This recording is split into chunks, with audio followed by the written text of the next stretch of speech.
Hey, welcome back to our live feed on Measure Across America pilot project, traveling from Jacksonville, Florida to Williamsburg, Virginia, up to the ATSA mid-year meeting. And on the way, of course, we are measuring lines and assessing the lines. I say assessment because we're doing a heck of a lot more than just measuring. We're taking a lot more data at the same time. So you're going to see me, I'm going to be navigating, operating, driving all at the same time.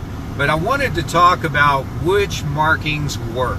Which markings work. So one of the questions I keep getting asked is, so what you know, especially the manufacturers. And by the way, I'm probably gonna upset some friends here when we start talking about this pavement marking. Which markings work best? So basically, what I'm looking at right now, what we've been dealing with on this trip is paint, thermoplastic, and tape. And that's been the three primary products. And the question is which one's performing best, and so forth. So, you know, hands down to my pavement, the preformed pavement marking guys that make the tapes, hands down, those are measuring out the highest. When we cross a bridge and we've got some of that profile pavement marking tape, it's just blowing the meter up. So we are marking those as we go, so those are definitely reaching the highest numbers. And then we have thermoplastic, and then we have paint. So it's kind of in that order. We've got tape, thermoplastic, and paint. But I want to zoom out for just a moment on this, because this is what's really important, especially with the onset of high build paint, where we're able to put multiple sizes of beads in the paint. To me, in a sense, they're all equal. They're all equal in some aspect as far as their performance.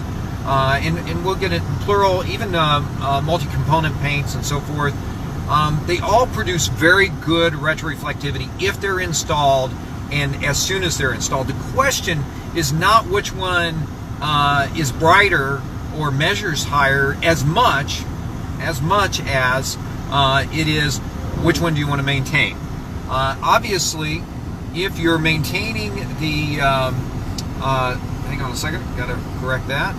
If you're maintaining the lines, if you want to maintain the lines every 6 months, paint the darn lines. But if you're going to have them set out there like we've seen some of these for 3 or 4 or 5 years without doing anything, I would not be painting the lines. You know, I'm a thermoplastic guy, so I'll be honest with you, that's what I would put down. But so it's all about getting back out there. How often do you want to go back out there and maintain it? We know that tapes tend to last longer than a well-made tape will last longer than the rest of the products. Hopefully that doesn't make somebody upset, but that's the case. That's my experience. But what we do see is that the problem with paint is they go out there and you go out and paint and you don't get anybody back out there for a couple of years, and you're going to have a problem. The reflectivity is going to go way down low because a lot of times, unfortunately, we pick cheaper materials as an agency. Bear with me. Got a marking here. I got a mark. What we're doing is we're killing the white lines because we want to make sure that we're checking the color on the yellow center line. So when we come up to a turn lane, I'm pausing the meter so that we can continue the proper measurement. So back to my point is which marking is better. It depends on how much you want to maintain it, and if you're going to maintain it. That's the key thing. Let's see what else. Thickness of a line. Yeah. So if you read like the Texas Handbook for Pavement Markings, and it says, you know, that the durability of the marking is directly related to the thickness. I believe that's where I got that from. But it's very true. That's the great thing about high build paints now, is that you can make them thicker, so of course they're going to wear longer. Thermoplastic, one of the reasons it does so well and lasts so long is because we can load it up to 120 mils without a problem.